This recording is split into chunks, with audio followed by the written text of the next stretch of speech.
Mesdames, Messieurs les membres du jury, distingués invités, bonsoir. Je suis sûr que la grande majorité des personnes dans cette salle ont oublié la fameuse date, mais pas la phrase de cette fameuse date. Mesdames et messieurs, devant plus de 250 000 personnes, un dimanche comme celui-ci, mais vers les années 1963, il dit, je cite, « I have a dream ». Fin de citation. Mesdames et messieurs, ce jour-là, la justesse des propos, sa pertinence, la justice des propos, l'effet produit, ont fait que ce discours soit resté inamovible, indéfectible, infaillible, indestructible dans la mémoire des hommes. L'éloquence, oui, l'éloquence puissante, pertinente, marquante, frappante, étincelante de Martin Luther King a contribué à mobiliser plusieurs millions de personnes pour lutter contre la ségrégation raciale, les inégalités sociales, la justice partielle, la politique spéciale sans recourir à la violence. Mesdames et messieurs, oui, son éloquence a permis cela.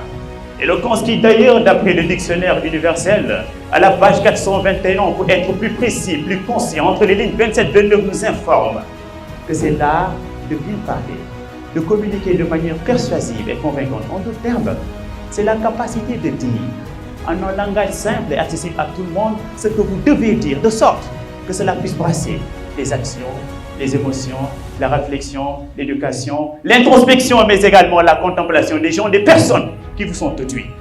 Aujourd'hui, on nous a posé la question de savoir si l'éloquence pouvait empêcher, pouvait inhiber, pouvait réprimer, pouvait mettre sous silence la violence.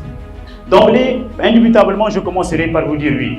Mesdames et messieurs, car, mis à part Martin Luther King, souvenez-vous d'un homme qui, après avoir passé 27 ans, oui, 27 ans de sa vie, mesdames et messieurs, a prononcé un discours d'apaisement et de réconciliation lors de son investiture en tant que premier président de l'Afrique du Sud. Monsieur Nelson Mandela, son éloquence, lui a permis de détruire, mesdames et messieurs, une guerre civile imminente et de poser le socle, la base de le soubassement d'une nation pacifique. Et que dire?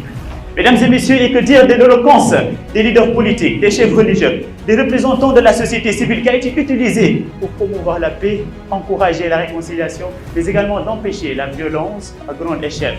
Mesdames et messieurs les membres du jury, distingués invités, même les prophètes, je dis bien même les prophètes, ont favorisé davantage la force de l'argument que plutôt l'argument de la force.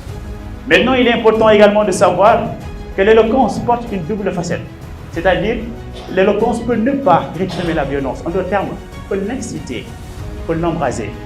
Mesdames et messieurs, je vous demanderai de vous souvenir des discours enflammés d'Adolf Hitler qui ont joué un rôle prépondérant, déterminant dans la montée du nazisme en Allemagne, mais également dans le déclenchement de la Seconde Guerre mondiale.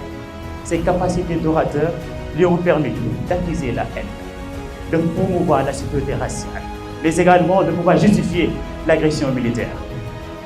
Nos cœurs saignent, nos âmes jusqu'en présent en tressaillent face à ce massacre où vous arrivez chez nous sur Rwandais, où les Tutsis, où les Hutus exterminés, massacrés leurs concitoyens Tutsis. Mesdames et messieurs, on se rend compte au travers de ces constatations, de ces illustrations, que l'éloquence porte une double casquette et qu'en soi, elle n'est ni bonne ni mauvaise. Tout dépend de l'intention, mais également de l'utilisation. Cependant, vous conviendrez qu'avec moi, qu'importe le peuple, que les mots bien choisis, prononcés avec bienveillance, peuvent freiner l'élan de la violence en errance. Et que ces mots, lorsqu'ils sont empreints d'une certaine sagacité, d'une certaine plénacité, d'une certaine efficacité, ils peuvent réprimer, inhiber, guérir, mesdames et messieurs, de l'adversité, mais également de la plénacité. Je vais le dire, et s'il est nécessaire de le redire. Mesdames et messieurs, peut-être avec un sourire et un rire, que le Sénégal, dans une certaine mesure, en doit beaucoup à son éloquence qui réprime la violence telle une sentinelle qui protège les enfants et qui empêche davantage les balles de percer, de transpercer les corps. Mesdames et messieurs, maintenant je vous poserai la question de savoir est-ce que cette éloquence, cette phase positive de l'éloquence saurait se maintenir aussi bien qu'au Sénégal, ailleurs. C'était ensuite pour vous servir, mais également pour vous faire plaisir. Merci.